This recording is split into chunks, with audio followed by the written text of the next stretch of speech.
দেখার সুযোগ করে দেন। অনেক কথাবার্তা হলো। এক পর্যায়ে যখন বললাম যে আমরা বাংলাদেশে একজন শায়েখের দরবার থেকে আসছি, বাংলাদেশে তো কত নাকেশ শায়েখ আছে, বন্ডপীর আছে, আপনারাও কি বন্ডপীরের দলের লোক? নাম কি? চন্দ্রপাড়া। চন্দ্রপাড়া তো বেদাত।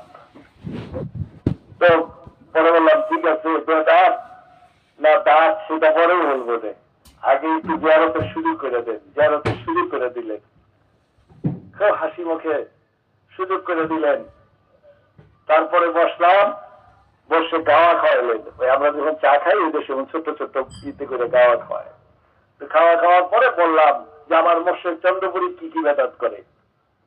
আমার মোর্শেদ বলছেন আত্মা শুদ্ধ না হলে তার নিয়ত শুদ্ধ হয় না, নিয়ত শুদ্ধ না হলে কোন ইবাদত কবুল হয় না, দিল চিন্তা ব্যতীত মানুষ ইমান নিয়ে কবরে যেতে পারবে না, নামাজে হুজুরি না হলে তার নামাজ আল্লাহর দরবারে কবুল হয় না, এবং মানুষ যখন নিজেকে চিনতে না পারে আল্লাহকেও চিনতে পারে না।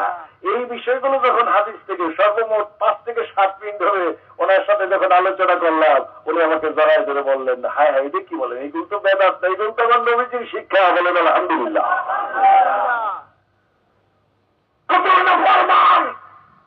এই সমস্ত আজে বাজে গল্প করে, তারা কিছুই জানে না এই সম্পর্কে, আত্মা সম্পর্কে তাদের কোনো ধারণাই নাই। এই বাংলাদেশে খুব কম অলি আল্লাহ আসছেন যারা মানুষের আত্মিক শিক্ষা দিতেন। তিনি আমাকে বললেন এই দেশে একজন শায়েখ আছেন। আমি আশ্চর্য, বলেন কি? আমাদের দেশে তো সবাই বলে যে যত পীর সব বাংলাদেশে, আরব দেশে বলে পীর দেয়। এইখানে একজন শায়েখ আছে। উনি সাথে কয়েকজন লোক দিলেন যে জোহরের নামাজের পরে সেখানে নিয়ে যাবে। কাবা শরীফে জোহরের নামাজ পড়লাম, পড়ার পরে কাবা শরীফের পাশ ছিল। আমি আশ্চর্য হয়ে গেলাম। দুইটা দিয়ে দেখি বিশাল বড় হুজরা শরীফ, বড় অনেক লোক, তারা দাঁড়ায় দাঁড়ায় মিলাদ শরীফ করতেছেন। বলেন আলহামদুলিল্লাহ।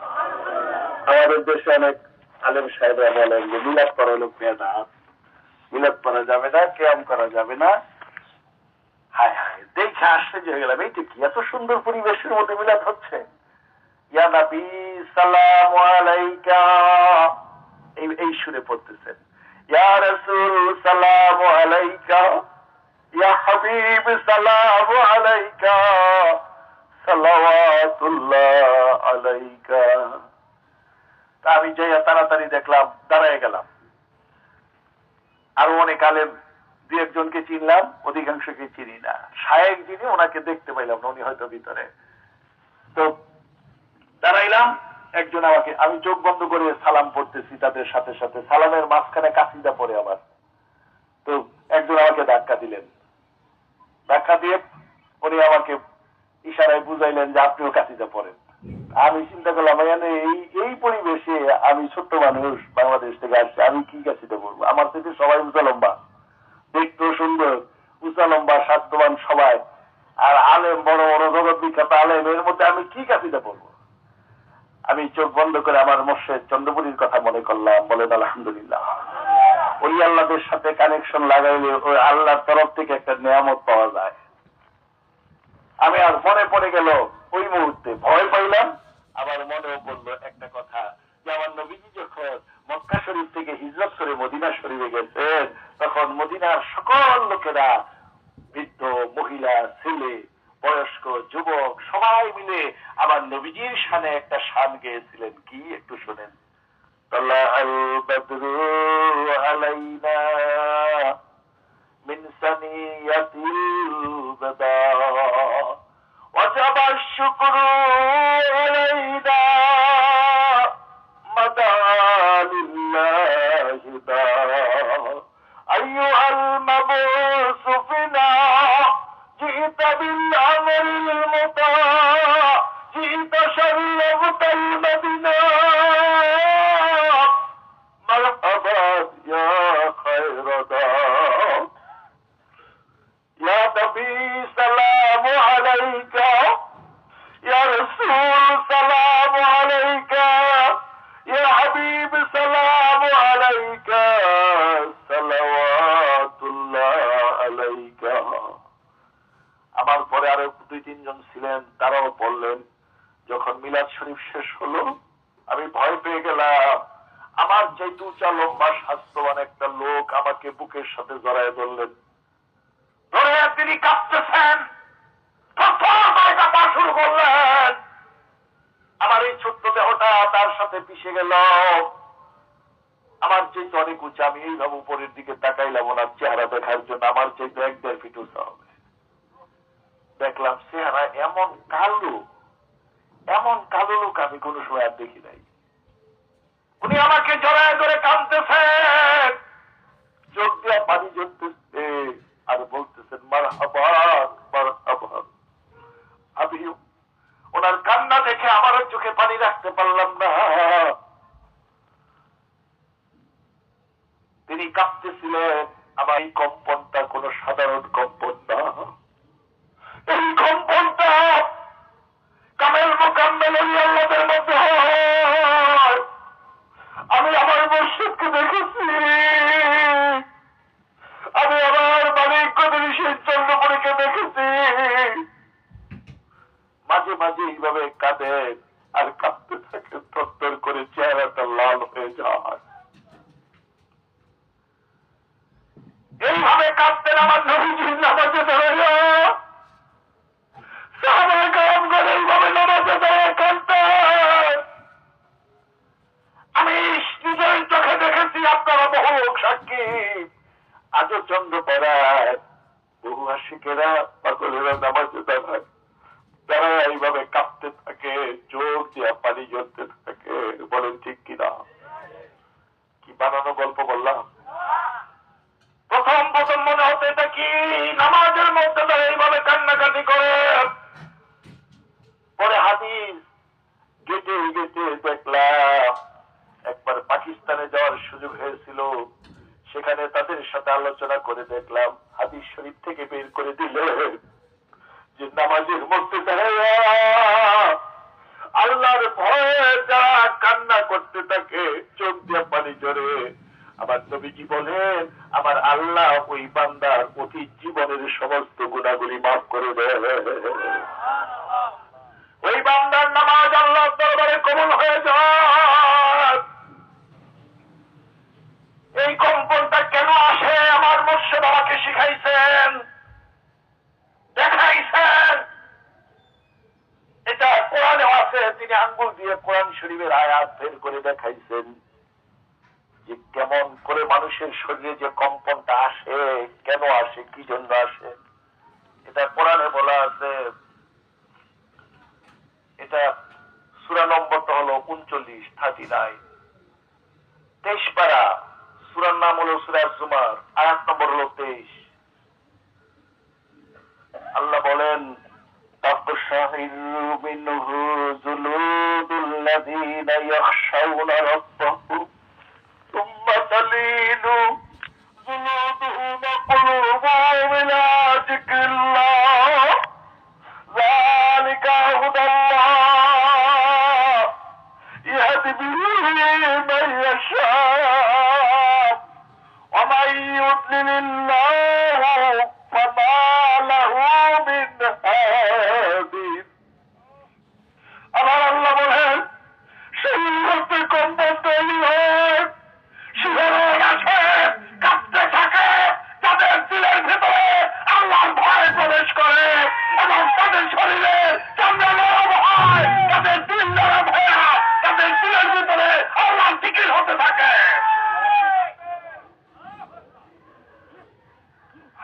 আল্লাহর জিকির যাদের কবরের ভিতরে হয়, ওই দিল জিন্দাওয়ালা ব্যক্তিরা তাদের কালবের ভিতরে এইরকম শিহরণ আসে, ভিতর থেকে কম্পন তৈরি হয়। এজন্য আমার রাসূল বলেছেন যার কালবে আল্লাহর জিকির আছে ওই লোকটা হলো জিন্দা, আর যার কালবে আল্লাহর জিকির নাই সে হলো মরা। জিন্দা দিলওয়ালা ব্যক্তিরা যখন আমার নবীজিকে স্মরণ করে, কোরআন তেলাওয়াত করে, নামাজে যখন দাঁড়ায়, তাদের মধ্যে অবস্থা তৈরি হয়ে যায়।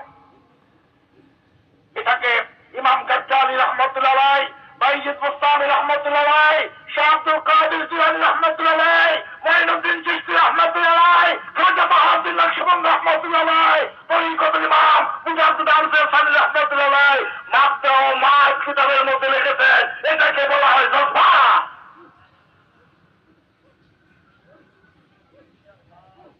হযরত শাহ কেরামত আলী জনপুরি রাহমাতুল্লাহ আলাইহি বলছেন এটাকে বলে জজবা। আমি ওই লোকটার চেহারা দেখে, তার শরীরে কাঁপতেছে অবস্থা দেখে, চোখের পানি দেখে আমি কান্না সামলাইতে পারতেছিলাম না। তিনি আমাকে ধরে নিয়ে গেলেন ভিতরে, যিনি শেখ, যিনি সেখানে পীর, ওনার কাছে নিয়ে গেলেন। আমি ওনাকে দেখে মনটা ভরে গেল। জি না, আমার মুর্শিদ চন্দ্রপুরী বলতেন যে সৈয়দ বংশের ওলি আল্লাহ যারা হয় তাদের শরীর থেকে একটা রুহানি ঘ্রাণ আসে। বলেন আলহামদুলিল্লাহ। আমি এই ঘ্রাণটা আমার মুর্শিদের কাছে পেতে, আমার মালিকের কাছে গেলে পাওয়া যায়। সেখানে গিয়ে পেলাম। পরিচয় করাই দিলেন, ইনি, ওনার নাম হলো, যিনি শায়েখ সেখানে পীর, যিনি, ইনি হলেন আমার নবীজির বংশধর। বলেন আলহামদুলিল্লাহ। ইমাম হুসাইন রাদিয়াল্লাহু তাআলা বংশধর। ওনার নাম হলো হযরত শেখ আহমদ আল হুসাইনি, হুসাইন রাদিয়াল্লাহু তাআলা বংশধর। তিনি নকশবন্দিয়া মুজাদ্দিদিয়া তরিকতের আমল করেন এবং শিক্ষা দেন। বলেন আলহামদুলিল্লাহ। তিনি আমাকে কাছে নিলেন, মাথায় হাত দিয়ে দোয়া করলেন।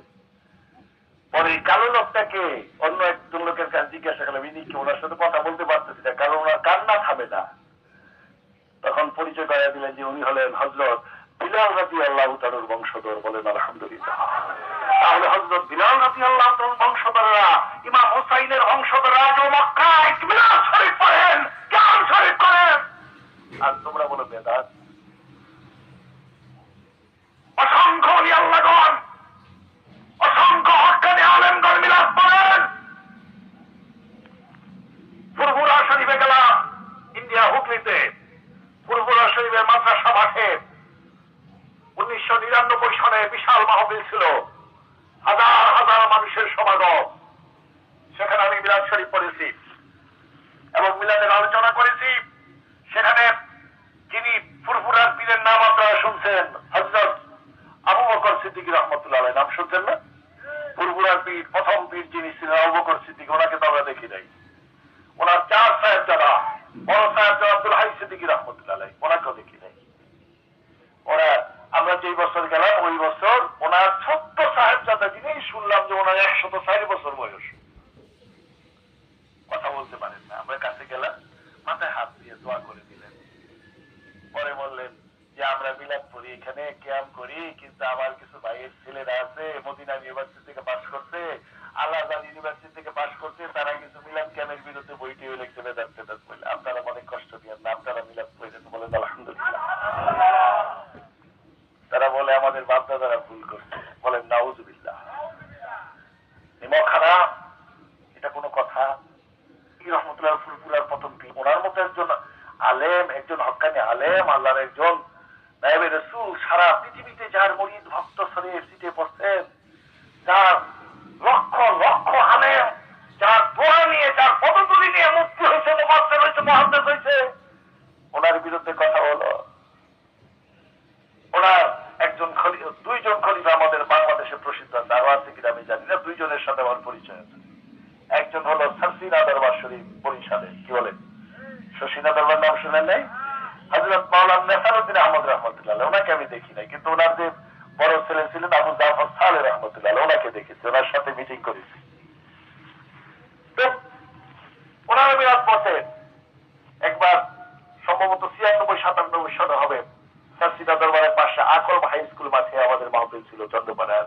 অনেকে বেদাত বেদাত বলে আমাদের বাধা দিতে আসছিল, কিন্তু শশীনা হুজুর বললেন যে না, ওনাদের সাথে আমাদের সাথে সিলসিলার একটা মিল আছে, কাজে এটা বেদাত না। কি সিলসিলার মিল? একটু শুনে রাখেন, যারা কটকট করেন একটু সরেন। ফুরফুরার পীর আবু বকর সিদ্দিক রাহমাতুল্লাহ আলাইহি, ওনার পীর হলেন হযরত শাহ সুফি সৈয়দ ফাতেহ আলী রাহমাতুল্লাহ আলাইহি। কে? হযরত ফাতেহ আলী রাহমাতুল্লাহ আলাইহি। হযরত ফাতেহ আলী রাহমাতুল্লাহ আলাইহি খলিফা হলেন আবু বকর সিদ্দিক রাহমাতুল্লাহ আলাইহি। ফতেহ আলী রহমতুল্লাহ আরেকজন খলিফা আমাদের বাংলাদেশে আছে, যদিও বিতর্ক কিছু উল্টাপাল্টা এখন অনেকে শুনি বলে, কিন্তু উনি কিন্তু মজ্জুম হালতের উলি আল্লাহ ছিলেন। উনি হলেন সুরেশ্বরের জান শরীফ রহমতুল্লাহ, উনিও ফতেহ আলী রহমতুল্লাহ খলিফা। তো না, ওনার জীবনীতে পড়ছে, এখানে যে শুনছি যে যখন সবাই নামাজ পড়তো উনি গাছে ওইটা পয়সা বাঁশি বাজাইতো, উনি নামাজ পড়তো না। কারণ ছিল যারা মজ্জুব পাগল, পাগলদের জন্য তো নামাজ নাই। কি বলেন, পাগলের জন্য নামাজ পড়তে হয়? যেই লোকটা গাছে ওইটা বাঁশি বাজায়, এটা কি সুস্থ মানুষ? কিন্তু তিনি অনেক বড় মাপের উলি আল্লাহ ছিলেন। উলি আল্লাহদের মধ্যে 4টা শ্রেণী থাকে। কয়টা? প্রথম 2টার নাম বলি। একটা হলো সালেক, অর্থাৎ সুস্থভাবে তিনি তরিকতের প্রচার করেন, আমল করেন। আরেকটা হলো মজ্জুব, অর্থাৎ পাগল। অনেক পাগল আছে, যে কদম আলী মস্তান নাম শুনছেন আপনারা? ওনারা মজ্জুব হালতের দেওয়ানা ছিলেন, কিন্তু তারাও আল্লাহর ওলি। এরকম অনেকে আছেন, কেউ সুস্থ, কেউ হলেন মজ্জুব পাগল। তো উনি পাগল ছিলেন। তো যেটা বলতেছিলাম, ফতেহ আলী রহমতুল্লাহ আরেকজন খলিফা হলেন হযরত শাহ ওয়াজেদ আলী রহমতুল্লাহ আলাইহি, কলকাতাতে। আমরা এই দুই জায়গায় মাহফিল করি। ওয়াজেদ আলী রহমতুল্লাহ আলাইহির খলিফা হলেন বিশ্ব শান্তি মহাসাধক খাজা ইউনুস এনায়েতপুর রহমতুল্লাহ আলাইহি। এনায়েতপুর রহমতুল্লাহ আলাইহির খলিফা হলেন বাংলাদেশের মধ্যে কয়েকজন। আপনাদের এই কাছাকাছি সদরপুর থানায় 3 জন আছে। কয়জন? 3 জন আছে। একজন হলেন আমার মোর্শেদ চন্দ্রপুরী, আরেকজন হলেন বিশ্ব জাকের মন্দির আট্রশিদ হুজুর, আরেকজন হলেন দাম মন্দির মাওলানা শামসুদ্দিন আহমদ রহমতুল্লাহ। তাহলে 3 জন খলিফা এনায়েতপুরী। তাহলে এনায়েতপুরী, ওয়াজেদ আলী, ফতেহ আলী। আর নেসারউদ্দিন আহমদ সাসিনা, ওনার পীর আবু বকর সিদ্দিক রহমতুল্লাহ আলাইহির ফুরফুরার, ওনার পীর হলো ফতেহ আলী রহমতুল্লাহ। তাহলে একটা সিলসিলার মিল আছে না? আরো মিলের কথা বললে অনেকের কোমরের ফাঁস হয়ে যাবে, কিন্তু উল্টাপাল্টা কথা করো তো বুঝো না বেটা।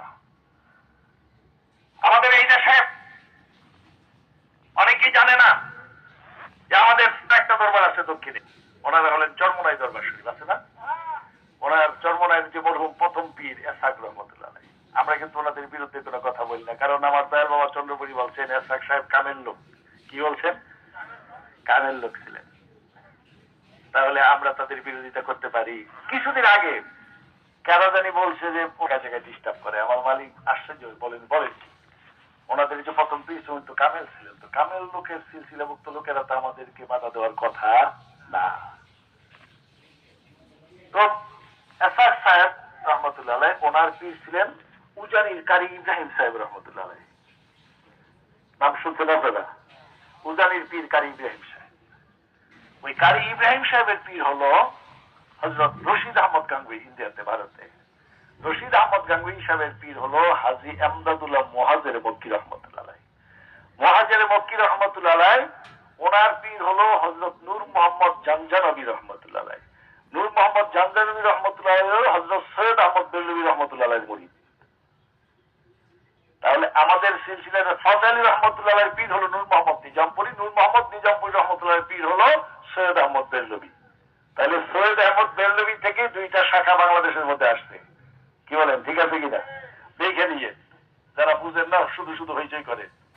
তাহলে তরিকতের মূল ধারাটা কিন্তু একই আছে, কিন্তু আমাদের বাংলাদেশে আইসা আমাদের কিছু উগ্রপন্থী লোকের কারণে উল্টাপাল্টা কথাবার্তা কই, তরিকা বুঝি না, আসলে তরিকত সম্পর্কে জ্ঞান নাই, যার কারণে আজে বাজে মন্তব্য করি। তরিকা তো আজে বাজে মন্তব্য করার লোক না। তরিকা যে নিচ্ছে মাটির মতো হয়ে যাবে।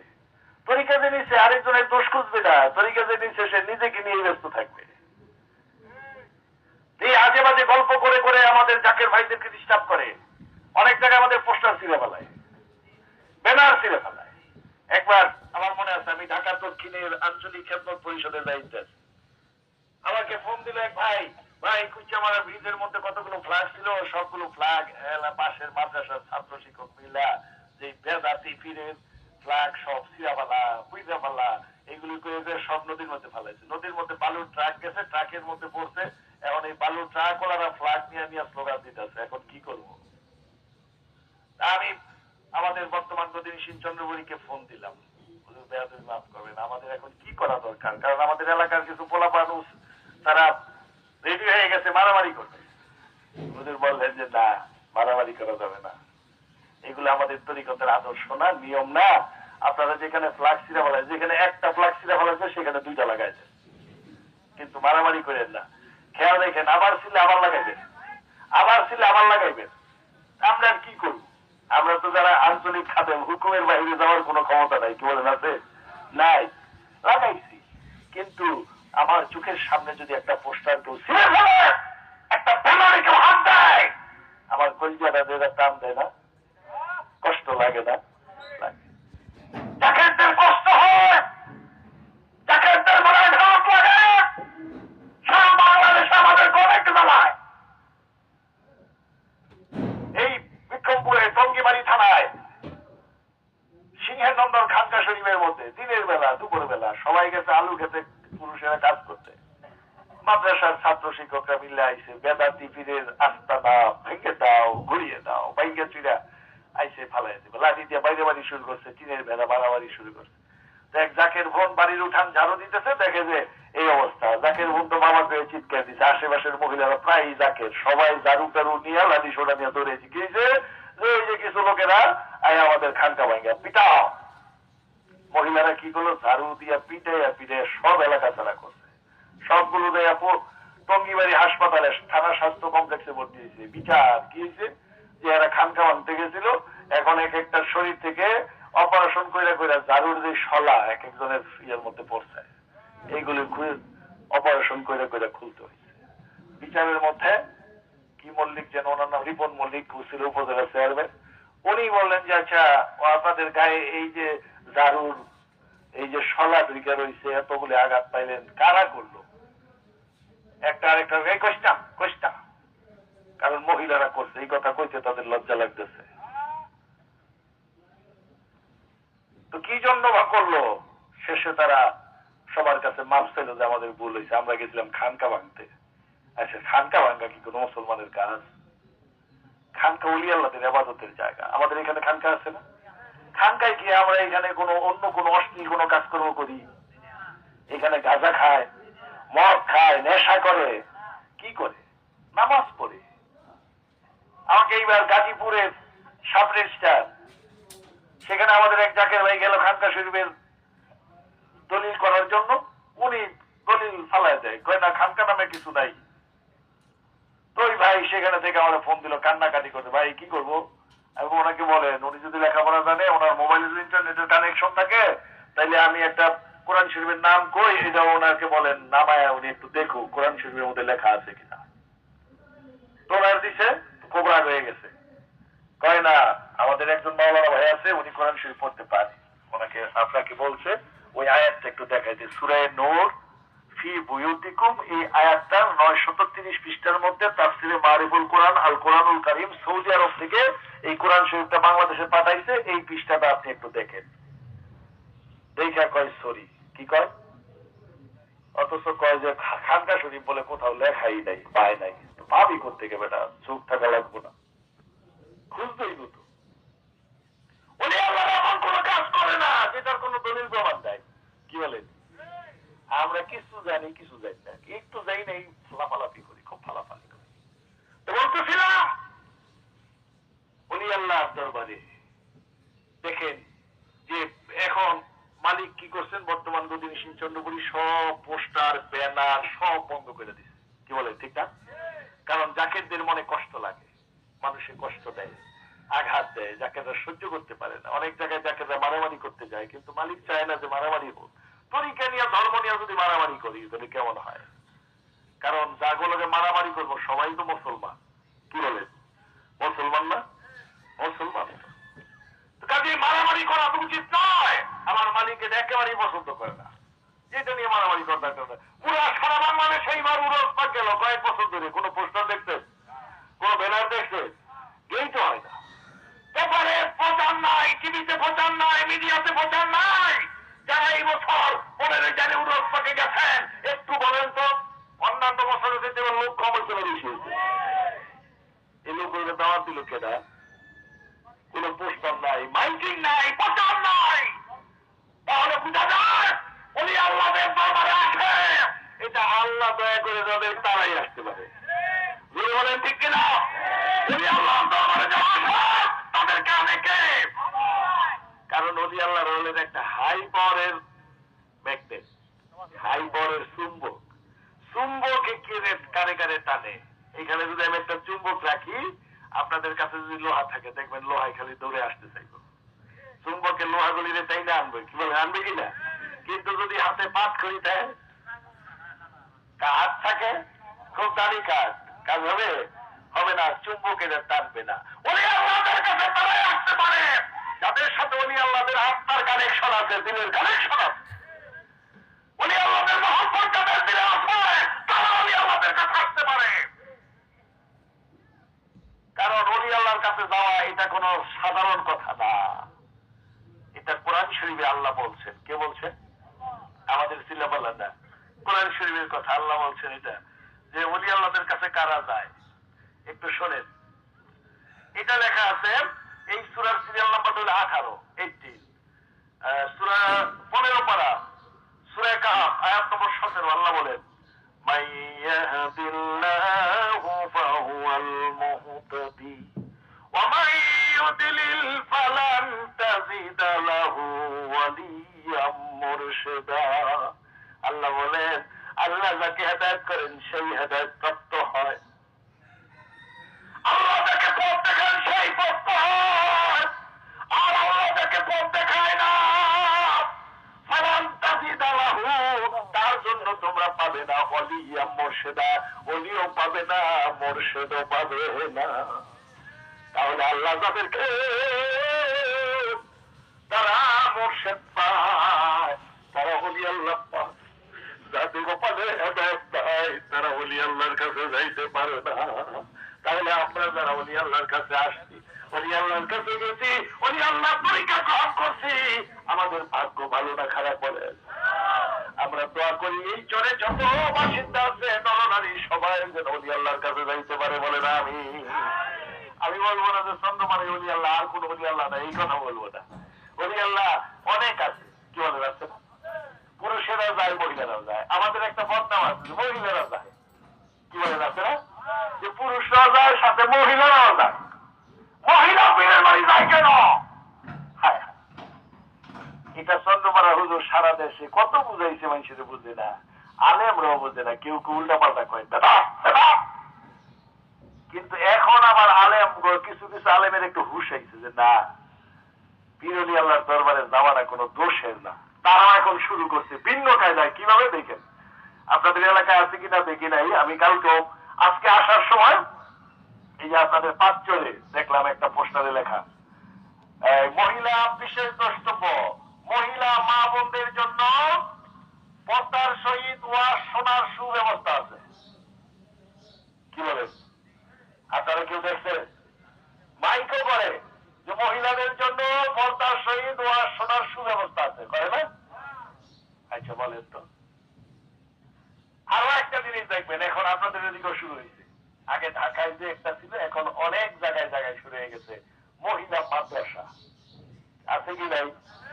আগে ছিল মুরব্বীরাও বলছে, আগে ছিল মহিলাদের মাদ্রাসা ছিল না। তাহলে বোঝা যায় এখন কিছু কিছু আলেমরা বুঝতেছে যে না, মহিলাদেরও লেখাপড়া করার দরকার আছে, মহিলাদেরও ওয়াজ শোনার দরকার আছে। তাহলে মহিলারা যদি পর্দার সহিত ওয়াজ শুনতে আসতে পারে 2-10 গ্রাম থেকে, মহিলারা যদি মাদ্রাসায় পড়ার জন্য যাইতে পারে, তাহলে ওলি আল্লাহর দরবারে যাইয়া ওলি আল্লাহর ওয়াজ শুনে, ওলি আল্লাহর কথা শুনে তরিকতের আমল কইরা তারাও তো সেই আমলটা শিখতে পারে। কি বলেন, পারে কিনা? নাকি চন্দ্রপাড়ায় গেলে সব মহিলাকে কয় যে গাঁজা খাও, গাঁজা খাইতে কয়, গাঁজা খাওয়ার ট্রেনিং দেয়, নেশা, হারাম, মিথ্যা কথা, সলসাতুরি, ধোকাবাজি এইগুলি করতে বলে? তাহলে সেইখানে গেলে তো সব নসিহত দেয়, সুন্দর কথা বলে। আমার মালিক বলেন নিয়মিত 5 ওয়াক্ত নামাজ পড়বেন, শরীয়ত সম্মত ভাবে জীবনযাপন করবেন, পর্দায় চলবেন। কি বলেন, বলে কি বলে না? তাহলে সেইখানে গেলে ওলি আল্লাহর কথা শুনলে এটা ওয়াজের চাইতে আরো বেশি মর্তবান না? আমরা তো সাধারণ আলেম, 2-4 পাতা কিতাব পড়ছি মাদ্রাসায়, তাই আলেম। মুফতি হইতে যা লাগে তাও পড়ছি, মুফাসসিরে কোরআন হইতে যা লাগে তাও পড়ছি, মুহাদ্দিস হইতে যা লাগে তাও পড়ছি, আরো একটা সাবজেক্ট পড়ছি সেটা আরবি সাহিত্য মাস্টার্স করছি। কাজে এতগুলো সাবজেক্টে পড়ার পরও চন্দ্রপাড়া যাইয়া দেখি যে আসলে কিছুই বুঝলাম না। কারণ চন্দ্রপুরের একটা কথা হলো কোথায় ছিলেন, কোথায় আসবেন, কোথায় যাবেন চিন্তা করেন। এটার আগা ভাষা কিছুই বুঝি নাই, কিন্তু মনে একটা বাহাদুরি ছিল। নতুন টাইটেল পাশ করে চন্দ্রপাড়ায় আইছি, মনে করছি যে হ্যাঁ বুঝবো না কেন, কোথায় ছিলাম, আলমে আরো ছিলাম, আসছি কোথায় দুনিয়ায়, যাবো কোথায় কবরে, কত সহজ জবাব দিয়ে দিছি। কিন্তু যখন এর ভিতরে ঢুকছি দিকে ধরে বাবা, এটা তো সেটা নয়, এই জিনিসটা সেই জিনিস না। তাহলে তরিকতের জগতে না ঢুকে মানুষের মধ্যে আদব কায়দাও তৈরি হয় না। কোরআন হাদিস হাজারো পড়ার মুফতি মুফাসসির মুহাদ্দিস পৃথিবীতে বহু আছে, শাইখুল হাদিস বহু আছে, কোরআনে হাফেজ বহু আছে, কিন্তু তরিকতপন্থী ওলি আল্লাহদের সোহবতে না গেলে হাকিকতে আলেম হওয়া যায়। তো মহিলারা সেখানে যায়, তরিকতের আমলের কথা বলে, কিভাবে নামাজ পড়বে, আমার বসে 5 ওয়াক্ত নামাজের পর নিয়মটা বলে দেয়, কি বলে ঠিক না? তাহলে পুরুষ এবং মহিলা সকলের জন্য ইলম অর্জন করতে হবে। আমার রাসূল বলেছেন তালাবুল ইলমি ফরিদাতুন আলা কুল্লি মুসলিম ওয়া মুসলিমা, প্রত্যেকটি নর এবং নারী, পুরুষ মহিলা সকলকে ইলম অর্জন করতে হবে। এজন্য আমি বলবো, অনেক ফ্যামিলিতে আছে হয়তো স্বামী তরিকা নিচে স্ত্রী নেয় দেয়, স্ত্রী নিচে স্বামী নেয় দেয়, বাপে গেছে ছেলে যায় নাই, ছেলে গেছে বাপে যায় না, এরকম আছে না? এই জন্য কি মারামারি করেন দেব? মারামারি করে স্ত্রীদের সাথে কেউ মারামারি করবেন না। স্ত্রীদের সাথে স্বামীর সাথে সম্পর্ক থাকবে আন্তরিকতার সম্পর্ক, মহব্বতের সম্পর্ক। এই জন্য আমার রাসূল বলছে স্ত্রীদের গায়ে তোমরা আঘাত করো না। স্বামীদেরকে নিষেধ করছেন মেয়েদের, মহিলাদের স্ত্রীদের গায়ে আঘাত করা যাবে না, তাদের সাথে সম্পর্ক রাখতে হবে, ভালো সম্পর্ক, কারণ তারা নরম মানুষ। তাদেরকে যদি বেশি বাড়াবাড়ি করেন বাঁকা হয়ে যাবে, বাঁকা হয়ে গেলে আর কোনো কাজ ঠিক মতো হবে না।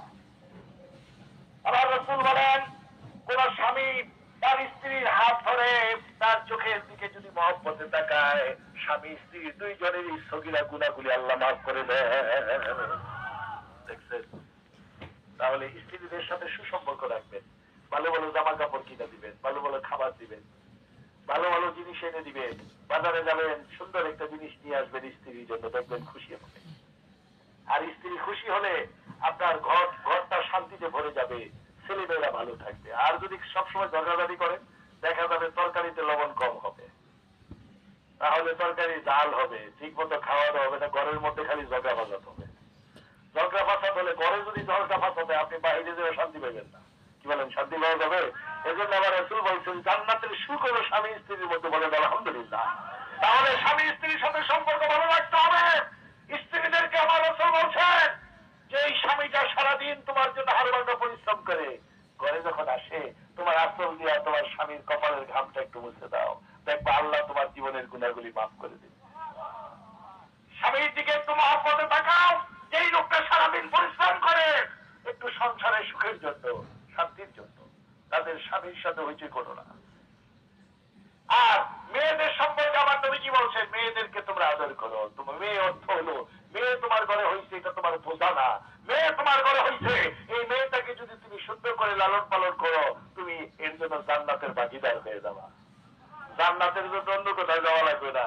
মেয়েকে সুন্দরভাবে লালন পালন করে তাকে সুন্দর জায়গায় বিয়ে দেন, দেখবেন জান্নাত আপনার জন্য ফিল আপ হয়ে যাবে।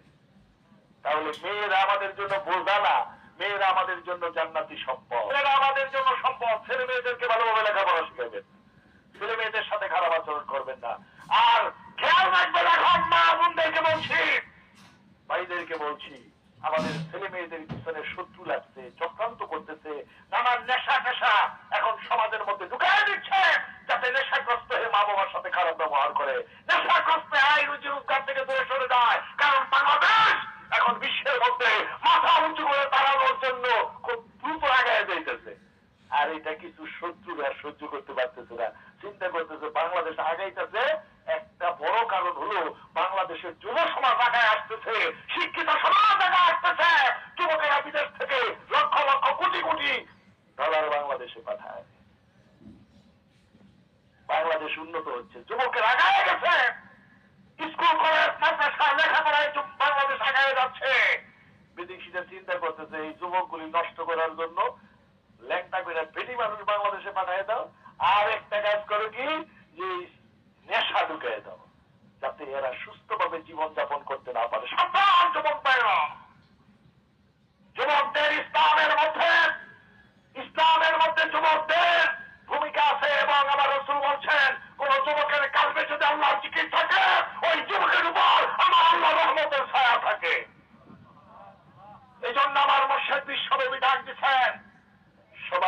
হবে দিলের ভিতরে যাতে আল্লাহ নামের জিকির জারি করাইতে পারে। শেষ করে দিব, অসুবিধা লাগতেছে? তাহলে একটু আগায় বসলে ভালো হয়, একটু সবাই একটু আগায় বসেন। আল্লাহুম্মা সাল্লি আলা সাইয়্যিদিনা মুহাম্মদ, আল্লাহুম্মা সাল্লি আলা সাইয়্যিদিনা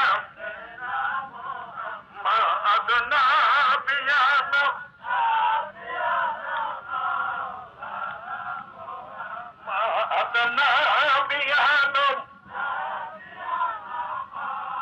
যারা বাইরে আছেন ভিতরে এসে বসেন, আমরা বেশি সময় নেবো না, মোনাজাত করবো। সবাই সামনে আগে আসেন। আল্লাহুম্মা সাল্লি আলা সাইয়্যিদিনা, আসমান সুন্দর, জমিন সুন্দর, আর সুন্দর পৃথিবী। বলেন আসমান সুন্দর, জমিন সুন্দর, আর সুন্দর পৃথিবী। তাহার চাইতে অধিক সুন্দর আমার দয়াল নবীজি। তাহার চাইতে অধিক দয়াল নবীজি।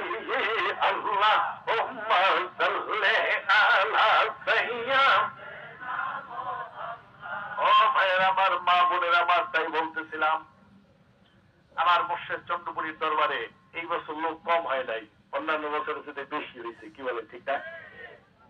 এইবার দেখলাম দরবারের পরিচয় হলো যে ইন্ডিয়া থেকে হাজার হাজার মানুষ পাসপোর্ট ভিসা করে আমার মসজিদের উরস পাকে আসতে বলেন আলহামদুলিল্লাহ। আগরতলা থেকে ইন্ডিয়া, যেমন পশ্চিমবঙ্গ থেকে আসতে, মুর্শিদাবাদ থেকে আসতে, কুচবিহার থেকে আসতে, কলকাতা থেকে আসতে, আবার আগরতলা থেকে, ত্রিপুরা রাজ্য থেকে, আসাম থেকে তারা ওই দিক দিয়েও আসতে। উরস পাকের দিন বেলা 3টার দিকে ফোন পেলাম কি যে খানকায় লোক ভরে গেছে, যাত্রাবাড়ি খানকায়। আমি যাত্রাবাড়ি খানকায় থাকি। জিজ্ঞাসা করলাম এরা কারা, জিজ্ঞাসা করে কোথেকে আসতে। জিজ্ঞাসা করে বললো হ্যাঁ আগরতলা থেকে আসছে। কতজন হবে? 500-600 বেশি। আমি বললাম খানকার সব দরজা খুলে দাও, 7 তলা পর্যন্ত খানকার খুলে দাও সব।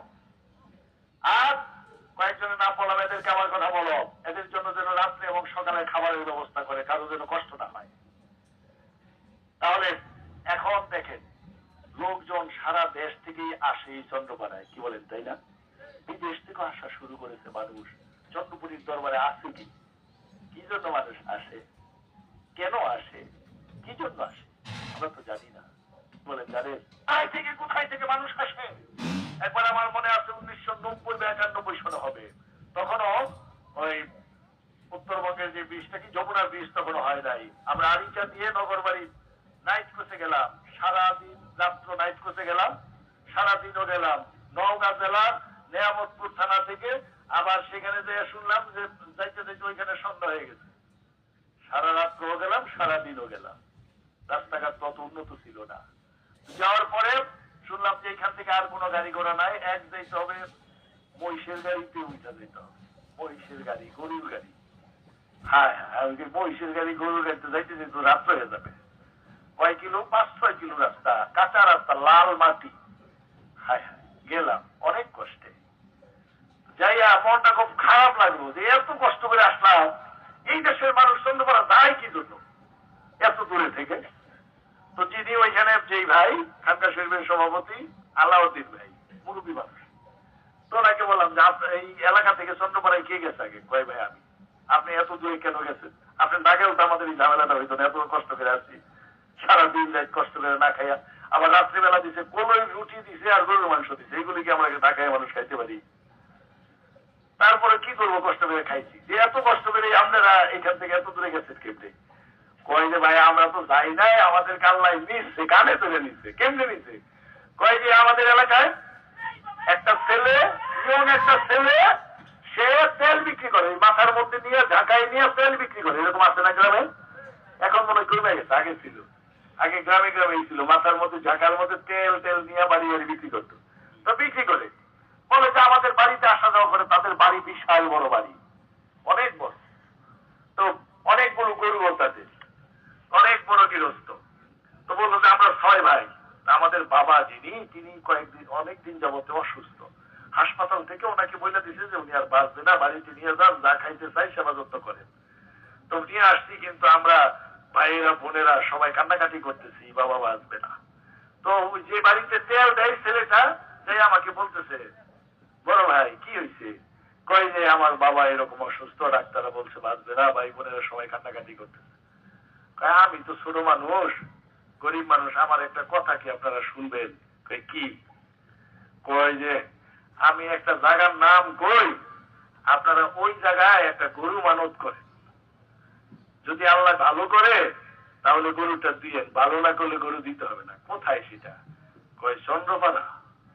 তোমার বাড়ি কই? আমার বাড়ি ফরিদপুর। সে যাইয়া তার বাবার কানে কানে বলছে বাবা অসুস্থ, বেশ ধনী লোক। তার বাবা বলছে তুমি মনে মনে নিয়ত করো, আল্লাহ যদি আমাকে সুস্থ করে তাহলে আমার পালের সবচেয়ে বড় গরুটা চন্দ্রপাড়ায় দেব। দেখা গেল আল্লাহর কি ইচ্ছা, আস্তে আস্তে আস্তে আস্তে সে ওই লোকটা ভালো হয়ে গেল। বলেন আলহামদুলিল্লাহ। ভালো করছে কে? বলেন কে? চন্দ্রপাড়ার বিশ্বাস। হ্যাঁ, এই যে চন্দ্রপাড়ায় লাখ লাখ লোক আসে, যাইয়া দেখেন প্রত্যেকেরই জীবনে এইরকমের কোনো না কোনো ঘটনা আছে। এমনি মানুষগুলো পাগলে আসে না। তারপর যখন সুস্থ হয়ে গেল, এখন ওই ছেলেটারে আর খুঁজে পায় না। এখন মানব তো দিতে হবে, কিন্তু চন্দ্রপাড়া কোথায়? ফরিদপুরে কেই জানে, কেমনে যাওয়া লাগে, কোথায় যাওয়া লাগে, কিভাবে যাওয়া লাগে, কিছুই জানে না। আর ওই ছেলেটা আর আসে না। সে শহরে কোথায় থাকে নাম ঠিকানাও জানে না। জানে যে ফরিদপুরে তেল বিক্রি করে এই ছেলেটা, কত খোঁজাখুঁজি করলো, পাইল না। হ্যাঁ, কি হইল? শেষ পর্যন্ত তারা নওগাঁ জেলায় আসলো, জিজ্ঞাসা করলো চন্দ্রপাড়া নামে কোনো ব্যাপার আছে? তারা বলতে পারে না। তো তারা বললো যে আপনি রেল স্টেশনে যেয়ে দেখেন। গেল রেল স্টেশনে, নওগাঁ রেল স্টেশনে গেলেন, যে স্টেশন মাস্টারকে বললেন চন্দ্রপাড়া তো নামটা তেমন শুনি নাই, তবে ওই রাজবাড়ি, ফরিদপুর রাজবাড়ি পর্যন্ত ট্রেন যায়, সেখানে শুনছি চন্দ্রপাড়া এরকম কথা মাঝে মাঝে শোনা যায় যে সেখানে নাকি একটা পীর আছে। এই ওই লোক খোঁজ খবর করতে করতে করতে করতে এই রাজবাড়ি ট্রেনে আইসে চন্দ্রপাড়া, তখন তার এত প্রচার ছিল না, চন্দ্রপাড়া নামও জানতো না মানুষের।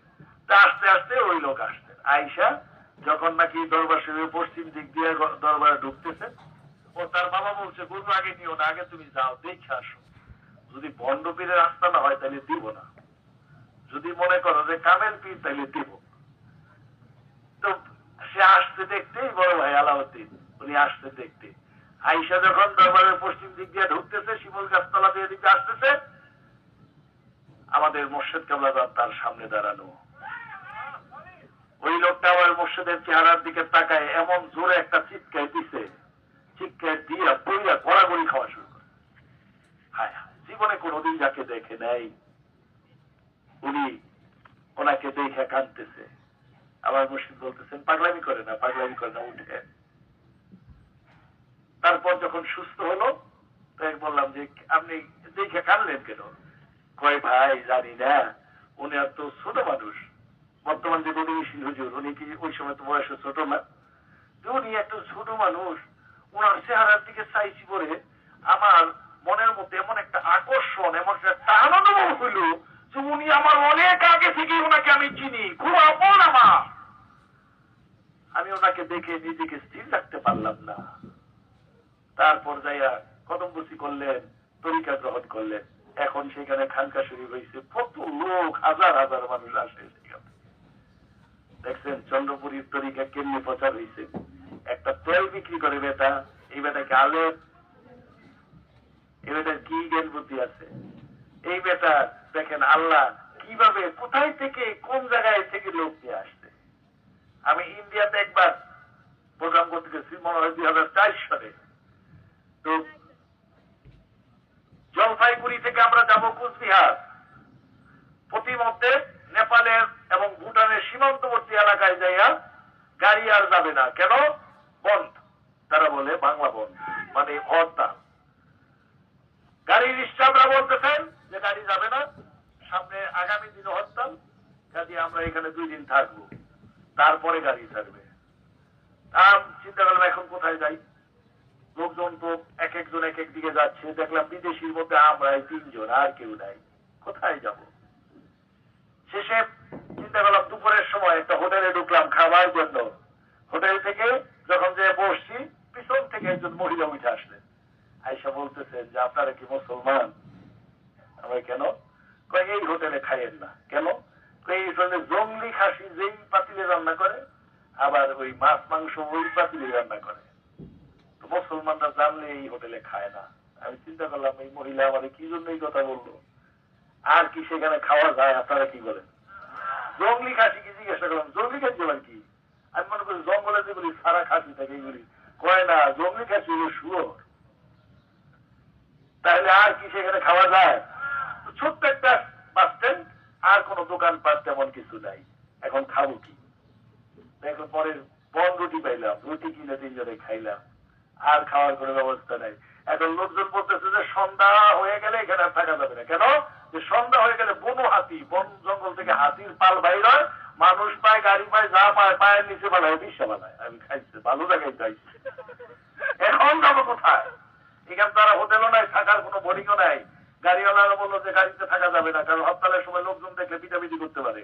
এরা গাড়ি নিয়ে এখান থেকে একটা নিরাপদ জায়গায় চলে গেছে। এখন আমরা কোথায় যাব? বসে রইলাম একটা গাছের নিচে, বসে বসে চিন্তা করতেছি কি করব। কারণ আল্লাহ ভরসা করা ছাড়া তার কোনো উপায় নেই, মোবাইলও নেই আমাদের সাথে। তারপর দেখলাম একটা ছেলে ট্রাক্টর চালায় আসতো, আইসা আমার পাশে বসলো, বৈশা বাংলায় গান গায়, টুনটুন করে গান গাচ্ছে। তো আমি বললাম তুমি কি বাঙালি? আমি বাঙালি, তবে আমি কোন জায়গায়? কয় যে বাংলাদেশে কোথায় বাড়ি তা জানি না, আমার দাদা দাদি ওই দেশ থেকে আসছে। আমি তোমার বাবা নাই? কয় না, বাবা মারা গেছে। দাদা দাদি ওই দেশ থেকে আসছে, বাংলাদেশে আমাদের বাড়ি এইটা জানি, কোন জেলায় কোন থানায় কিছু জানি না। তা আমাদেরকে জিজ্ঞাসা করলো আপনারা কোথায় যাবেন? আমরা তো এইরকমের আটকা পড়ছি। কয় আপনারা কি আমার সাথে আমাদের বাড়িতে যাবে? চিন্তা করলাম এটা কি আল্লাহ তরফ থেকে হয়েছে কিনা। আবার চিন্তা করি বিদেশির বাড়ি, পাহাড়ি এলাকা, কোথায় যায়, আবার কে কি করে না করে। কিন্তু তারপরও চিন্তা করলাম যাবো কোথায়? আল্লাহর উপর ভরসা করে বললাম ঠিক আছে তোমাদের বাড়িতে নিয়ে যাবা। হ্যাঁ, তো বললাম যে তাইলে নিবা কিভাবে? তো ছেলেটা কোমরে গামছা বাঁধা, প্যান্ট পরছে, প্যান্টের উপরে গামছা বাঁধা, গামছা দিয়া ট্রাক্টর পরিষ্কার করলো, খালিটায় করলো যে এখানে বসে। বসলাম, নিয়ে গেল। পাহাড়ি এলাকায় বাড়ি, পাহাড় পাথরের ঘর বাড়ি।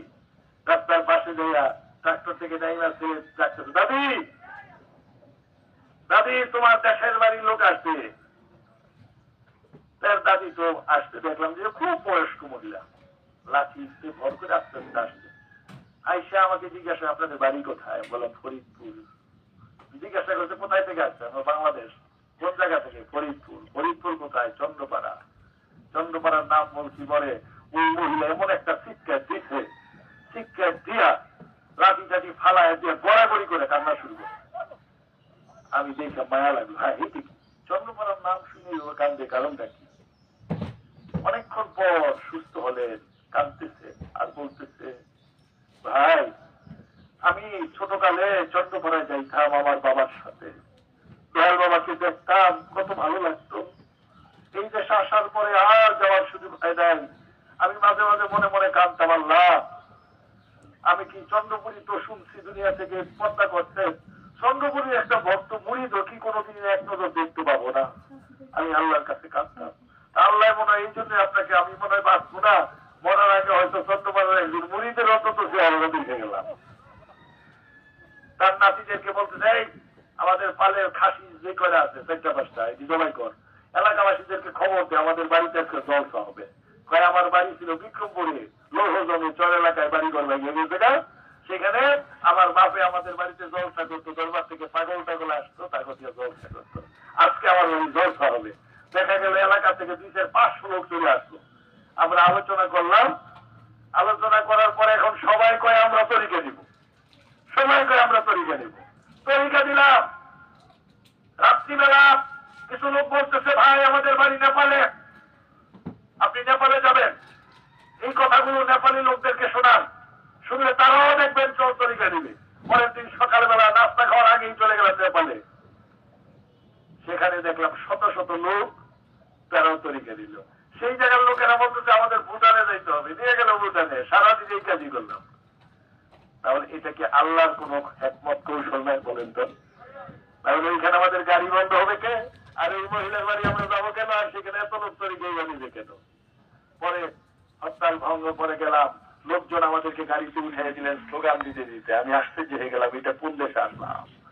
তাহলে ওলি আল্লাহদের তরিকা কিভাবে প্রচার হয়, মানুষ থেকে কিভাবে আসে, বলা বড় মুশকিল। তোমরা দুনিয়ার সব মানুষও যদি বাধা দাও, ওলি আল্লাহদেরকে তাদের তরিকা বাধা দিয়ে রাখা যাবে? বলে রাখতে পারবে কেউ? তাই আমি বলবো, যারা আমরা তরিকা গ্রহণ করছি, আমরা আমাদের মসজিদের সত্য তরিকাকে আঁকড়ায় ধরব। চন্দ্রপুরীর তরিকা এটা মহাসত্য তরিকা, তরিকা আমার নবীজির সত্য তরিকা। আমার মসজিদের শিক্ষাটা কি?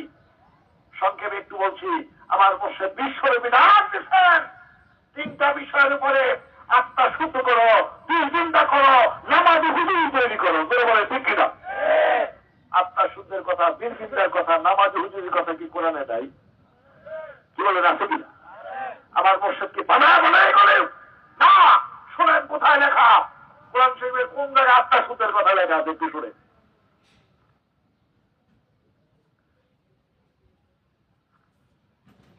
এই সূরার সিরিয়াল নাম্বারটা হলো 87, 87, 30 পারা।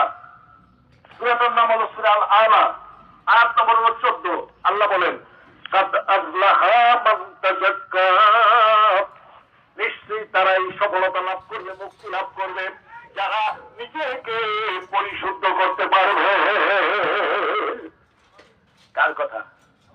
বলে বলেন, বলুন না, কার কথা? আরো একটা সূরায় দেখেন আল্লাহ কথা বলছেন। এই সূরার সিরিয়াল নাম্বার হলো 91, 91, 30 পারা, সূরা শামস, আয়াত নম্বর 9। আল্লাহ বলেন, কাদ আফলাহা মান যাক্কাহা, নিশ্চয়ই তারাই সফলতা লাভ করবে যারা নিজের অন্তরাত্মাকে পবিত্র করতে পারবে। তাহলে অন্তরাত্মা পবিত্র করার দরকার আছে কি নাই? অন্তরাত্মা পবিত্র করা লাগবে, এটা আমার আল্লাহ বলছেন। কার কথা? যারা লাভ করতে পারবে তারাই মুক্তি পাবে, নাজাত পাবে, জান্নাতি হবে। এবং আমার নবীজি হাদিসে বলছেন, কোন হাদিসে আছে, কত নম্বর হাদিসে আছে একটু শুনে রাখেন। অনেক যুবক স্কুল কলেজ ইউনিভার্সিটিতে পড়েন, আপনারা খালি নাম্বার খুঁজবেন। আমি অনেক কষ্ট করে দেশে বিদেশে ঘুরে ঘুরে নাম্বার তালাশ করি। দেখেন, এটা হলো বুখারী শরীফ, কিতাবুল ঈমান, বাবুল ফাসলে মান ইসতাবলা বিদীনিহি। এই অধ্যায়ের মধ্যে বুখারী শরীফের মধ্যে হাদিস নম্বরটা হলো 52। কত নম্বর? 52 নম্বর হাদিস। আমার রাসূল বলছেন, আল্লাহ ইন্না ফিল জাসাদি মুদগাতান ইযা সালুহাত সালুহাল জাসাদু কুল্লুহু ওয়া ইযা ফাসাদাত ফাসাদাল জাসাদু কুল্লুহু আলা ওয়া হিয়াল কলব। আমার রাসূল বলেন, এই শরীরের ভিতরে, এই দেহের ভিতরে একটা মাংসপিণ্ড আছে। এই মাংসপিণ্ড যদি পবিত্র হয়, সারা দেহটা পবিত্র হয়। এই মাংসপিণ্ড যদি খারাপ হয়, সারা দেহ খারাপ হয়। এই মাংসপিণ্ডটার নাম হলো অন্তঃকরণ বা অন্তরাত্মা। বলেন আলহামদুলিল্লাহ। আরবিতে, কোরআনের ভাষায়, হাদিসের ভাষায় বলা হয় কাল, উর্দুতে বলে দিল, ইংরেজিতে বলে হার্ট, বাংলায় বলে হৃৎপিণ্ড বা অন্তঃকরণ, অন্তরাত্মা। এই জন্য আমার মুর্শিদ চন্দ্রপুরী বিশ্বব্যাপী ডাক দিচ্ছেন, হে মুসলমানগণ, অমূল্য জীবন সবকের মধ্যে চলে যাচ্ছে, হুশ করেন, আল্লাহর নাম অন্তরের ভিতরে ডাক করে দেবে। এই ডাক মুর্শিদে মুকাম্মেল ওলি আল্লাহ ইসলামী তার জীবনে হয়। এই জাতি কুমা তালার খাল দেয়া, কার দেয়া বলেন? কার দেয়া? আল্লাহ যাদের দয়া হয়, আল্লাহ যার উপরে দয়া হয়, তার কালবে আল্লাহ জিকির হয়। বলেন আলহামদুলিল্লাহ। তাহলে আল্লাহ জিকির যাদের কালবে হয়, তাদের দিলটা পবিত্র হয়, তাদের দিলটা জিন্দা হয়। ওই জিন্দাওয়ালা দিলওয়ালা ব্যক্তি যখন নামাজ দাঁড়ায়, তার নামাজে হুজুরি হয়। কি হয়? আবার রাসূল বলছেন, এটা হাদিসে জিবরাইল, লাম তা'বুদাল্লাহ কান্নাকা তারাহু ফা ইন লাম তাকুন তারাহু ফা ইন্নাহু ইয়ারাক। তুমি এমন ভাবে ইবাদত করো যেন আল্লাহকে দেখতেছো, সম্ভব না হলে আল্লাহ তোমাকে দেখতেছে, এইভাবে ইবাদত করো। আমার মুর্শিদ ট্রেনিং দিচ্ছেন, নামাজের মধ্যে দাঁড়ায় শুধু আজে বাজে গল্প করলে হবে না, নামাজের মধ্যে দাঁড়ায় আজে বাজে চিন্তা করলে হবে না। চিন্তা করতে হবে কার? কার চিন্তা? জোরে বলেন, কার? নামাজ কি শুধু পুরুষের উপর না মহিলার উপরে? তাহলে এটা কি দরকার মহিলার দরকার আছে না পুরুষের দরকার আছে, নাকি দুই দলেরই দরকার আছে? যাদের উপর নামাজ পড়ো তাদের জন্যই দরকার। নামাজের মধ্যে দাঁড়ায় যদি আজে বাজে চিন্তা করে, আল্লাহ ধমক দিচ্ছেন, ফাওয়াইলুল লিল মুসাল্লিন, 30 পারা সূরা মাউন পড়ে দেখেন। আল্লাহ বলেন, ফাওয়াইলুল লিল মুসাল্লিন, এই মুসল্লিরা তোমাদের জন্য আফসোস, জাহান্নামে হবে, ওয়াইল নামক জাহান্নামে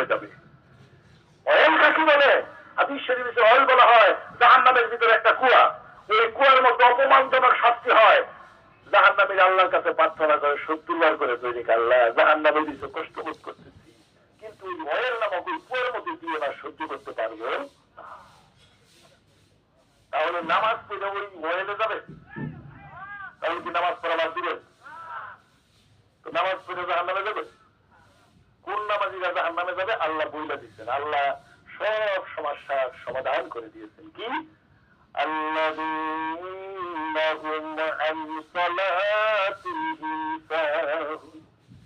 যারা নামাজ পড়ে, নামাজের মধ্যে যাদের খবর থাকে না, নামাজের মধ্যে মন থাকে না, তারা যাবে নামাজ জাহান্নামে। আরেকটা শ্রেণী নামাজি, তারা কারা শোনেন? আল্লাহ বলেন, আল্লাযীনা হুম ইউরাউন, যারা নামাজ পড়ে মানুষদেরকে দেখানোর জন্য, মানুষকে দেখানোর জন্য তারা নামাজ পড়ে। আমরা যে নামাজে দাঁড়াইছি কার জন্য? আল্লাহকে খুশি করার জন্য না মানুষকে দেখানোর জন্য? দুনিয়ার কেউ না জানুক, জানে কে? দুনিয়ার কেউ জানে না, জানে কে? আল্লাহ জানে। তাহলে যারা মানুষদেরকে দেখানোর জন্য নামাজ পড়বে তারা যাবে জাহান্নামে, এবং যারা নামাজের মধ্যে দাঁড়াইয়া আল্লাহ তাআলা গায়বের চিন্তা করবে তারাও যাবে জাহান্নামে।